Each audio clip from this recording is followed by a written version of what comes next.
안녕하십니까. 맨눈으로 세상의 흐름을 읽어드리는 와이타임 정세 분석의 주복일입니다. 세계적인 경제학자 폴 크루먼 뉴욕 시립대 교수가 이런 말을 했습니다. 최근 러시아의 기록적인 무역 흑자는 착시 현상이라 그랬습니다. 그러면서 이 미국을 비롯한 국제사회의 제재가 러시아 경제에 큰 타격을 줬다, 이렇게 분석해서 주목을 끌고 있습니다. 크루먼 교수는 20일 뉴욕타임스에 기고한 칼럼에서 러시아산 원유 등 이런 개별 품목에 대한 금수 조치는 아직 큰 효과를 내지 못했다라고 평가한 후에 그 이후로 미국이 러시아산 원유를 퇴출했지만 다른 국가들의 호응이 크지 않았다 하는 점을 들었습니다. 크루먼 교수의 지적대로 러시아는 이 에너지 수출로 하루에 10억 달러, 그러니까 한 1조 3천억 원 정도를 벌어들이는 것으로 알려졌습니다. 이건 제재에도 불구하고 에너지 수출에는 아직까지 큰 지장이 없는 데다가 이 에너지 가격이 급등하면서 수익이 더 늘었기 때문에 그렇다는 거죠. 이런 이유 때문에 이 전문가들은 러시아의 무역 흑자가 수개월 내 사상 최고치를 기록할 것이다, 이렇게 전망을 하고 있습니다. 자, 그런데 중요한 것은 그럼에도 불구하고 이 같은 러시아의 무역 흑자가 착시 현상이라고 크루먼 교수가 지적했다는 겁니다. 크루먼 교수는 러시아가 국제사회로부터 필요한 물품을 수입하지 못하게 됐기 때문에 무역 흑자가 늘어났다 그랬습니다. 그러면서 이 러시아가 미국을 중심으로 한 동맹국들로부터 수입하는 액수는 지난 3월 현재 53%, 그러니까 절반 이하로 급감했다 하는 걸 지적을 한 겁니다.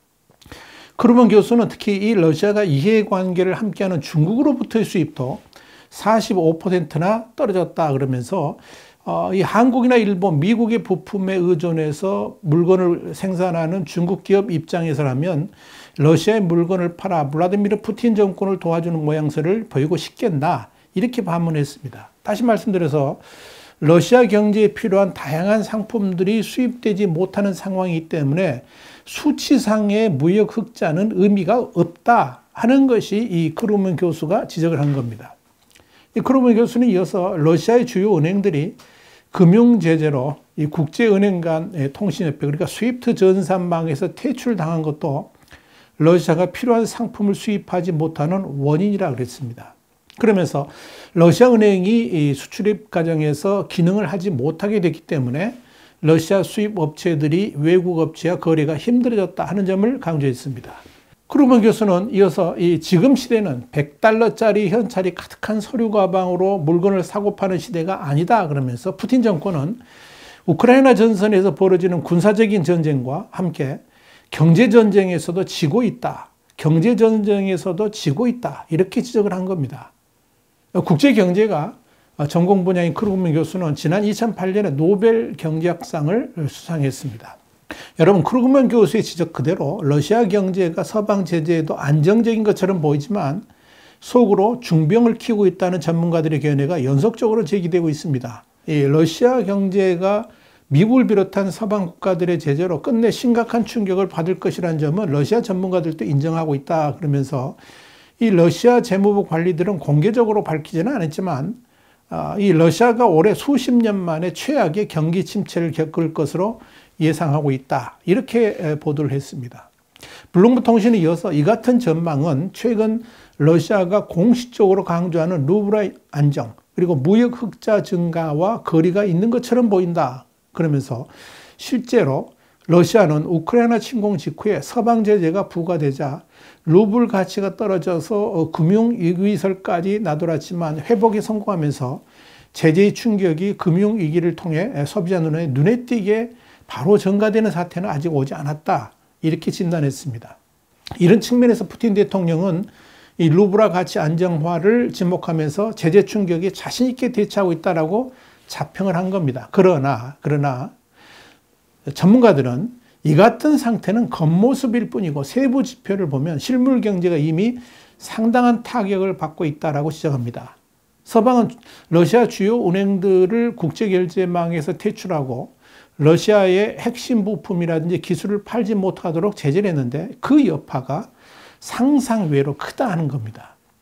블룸버그는 이런 측면에서 러시아 중앙은행은 이달 11일 보고서를 통해 루블 가치 상승은 서방 제재의 충격이 약하기 때문에 그런 것이 아니라 강하기 때문이다라고 지적을 했다는 겁니다. 역설적으로 지적을 한 거죠. 그러면서 이 보고서는 제재와 외국 기업들의 거래 중단 탓에 수입이 줄었다고 했으며 가뜩이나 통제를 받는 시장에서 외화 수요가 그 때문에 거의 사라졌다라고 설명을 했습니다. 블룸버그는 이어서 러시아 은행 오트크리티에의 최근 설문조사 결과를 보면 러시안 58%는 매점에서 식료품 부족을 목격했고 33% 정도는 사재기에 나섰다라고 답변했다 그러면서 이 독립적인 러시아 여론조사 기관인 레바다 센터에 따르면 러시아인 85%는 비싼 물품 구입이라든지 대출을 하기 어려운 시기라고 답변했다 하는 점도 주목을 했습니다. 블룸버그는 여기에 대해서 이건 10년여 만에 최악으로 관측된 소비심리 위축 때문이다 이렇게 진단했습니다. 실제로 러시아의 올해 4월 자동차 판매는 작년 같은 시기보다 무려 80% 줄어들었습니다. 사상 최대 폭을 기록한 겁니다. 이 블룸버그가 그렇게 보도를 한 건데요. 이 크렘린궁, 그러니까 러시아 대통령실은 소련 시절 브랜드를 부활시켜가지고 자급자족하겠다고 선언했지만 전방위 제재 속에 부품을 구할 수 있을지 불투명하다 이렇게 꼬집었습니다. 블룸버그는 이어서 러시아 중앙은행의 경제학자들은 최근 보고서에서 러시아 경제가 산업화 퇴행에 직면했다라고 지적했다 그러면서 앞으로 러시아인들이 1990년대처럼 때를 지어 중국이나 터키로 건너가서 의류 같은 소비재를 사서 자국에 대파는 그런 보따리 장사에 나설 수 있다라고 전망을 했습니다. 이와 관련해서 경제연구기관 블룸버그 이코노믹스의 러시아 경제 분석가인 스콧 존슨은 제재의 전체적 타격 현실화에는 시간이 걸리겠지만 러시아 경제는 재편을 거쳐 더 불량하고 더 느리게 성장할 것이다. 이렇게 블룸버그에 말을 했습니다. 이미 러시아 정부도 러시아 경제의 악화를 깊이 우려하고 있는 것으로 보입니다. 비탈리 사벨리예프 러시아 교통부 장관은 21일 러시아 남부 아스트리아한시를 방문한 자리에서 서방의 제재로 자국 내의 물류가 사실상 파괴됐다. 물류 체계 자체가 다 무너졌다라고 밝힌 겁니다. 그런데 블룸버그는 진짜 위기는 유럽의 러시아산 에너지 수입 금지 조치가 시행되면서 오게 될 것이라 그렇게 진단했습니다. 그러니까 지금 하루에 10억 달러 이렇게 벌어들이고 있지만 유럽연합이 러시아의 원유라든지 천연가스 수입 금지를 목표로 해가지고 에너지 사용의 효율성을 높이고 신재생 에너지 원을 이렇게 확충하면서 이 수입처를 대체하는 그런 방안을 지금 모색하고 있다는 거죠. 자, 그렇게 유럽 사회의 러시아산 에너지 수입 금지 조치가 현실화가 된다면 러시아의 경제가 속으로 골마가는 상황에서 결정타를 맞게 될 것이다 하는 것이 블룸버그의 분석입니다. 그런데 그 시기가 그렇게 멀지 않다 하는 거죠. 자, 그런데 문제는 그렇게 고통이 가시화하더라도 푸틴 대통령이 침공을 멈출지는 미지수라는 점입니다. 푸틴 대통령이 경제 충격을 우크라이나 점령을 위해 감수해야 될 고통으로 간주하고 있기 때문에 그렇습니다. 실제로 푸틴 대통령은 올해 2월 24일 침공 이래 러시아 재벌 37명을 크렘린궁에 불러서 경제 타격을 준비하라고 지시했다. 이렇게 미국의 워싱턴 포스트가 보도한 바 있습니다. 블룸버그 통신도 푸틴 대통령이 이번 전쟁을 국가 존립을 위한 서방과의 건곤일척으로 보고 있었고요. 그렇기 때문에 경제적 비용에 신경을 안 쓴다. 이렇게 러시아 관리들이 인용해서 보도를 했습니다. 이와 관련해서 이 경제 분석가인 존슨은 가계와 기업이 떠안게 되는 고통이 이 크렘린궁의 대외 정책에 어떤 심각한 영향을 미칠지는 앞으로 지켜봐야 될 일이다. 이렇게 말을 한 겁니다. 이렇게 푸틴 대통령이 서방의 제재로 인한 경제적 손실에 대해서 신경 쓰지 않겠다고 그랬지만 이 러시아에 대한 서방의 제재로 인해 가지고 러시아인들이 일상생활에서 받는 고통은 갈수록 커지고 있다는 거죠.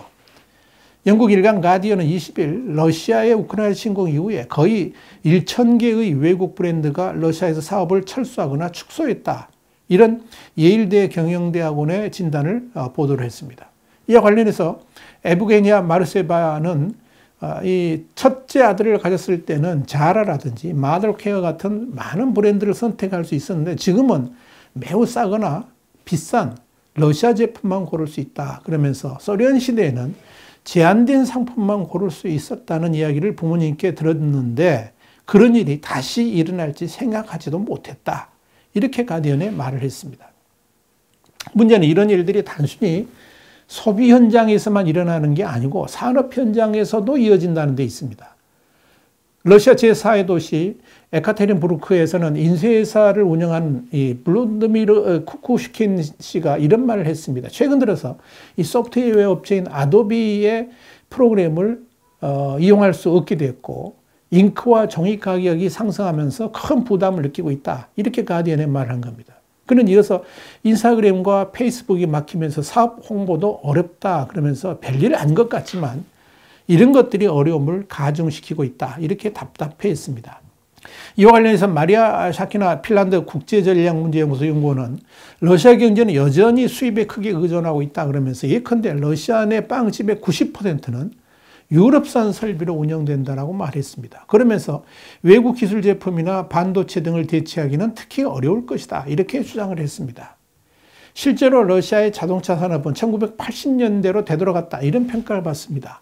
이 서방 세계로부터 각종 부품들을 다 수입하는데 수입할 수 없는 품목이 너무나 많아서 요즘 같은 최신형 자동차는 이제 꿈도 꿀 수가 없다는 거죠.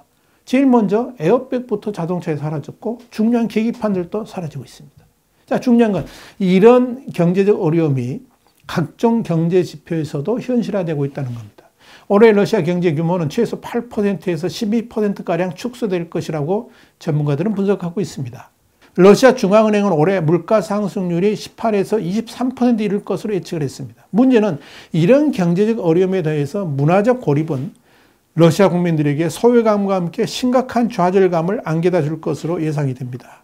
이미 극장에서는 디즈니나 소니 같은 서방 영화사들이 만든 신작 개봉 중단됐죠. 완전 중단됐고요. 오래전의 영화를 그래서 극장에서 재상영을 한다든지 중국 액션 영화들만 보여주고 있습니다. 이와 관련해서 모스크바 중심부의 한 유명 극장 매니저는 이런 말을 했습니다. 2013년 개봉한 The Wolf of Wall Street를 재상영 중인데 일반적인 사람들은 이 영화를 5번째 보기 위해서 극장에 오래 하지는 않을 것이다. 그러면서 만약 우리가 올 가을까지도 문을 닫지 않는다면 운이 좋은 것이다. 이렇게 말을 했습니다. 또한 텔레그램에서 패션 블로그를 운영하는 카티아 페토로바도 나에게는 문화적 고립이 경제적 고립보다 더 무서울 수 있다라고 말을 했습니다.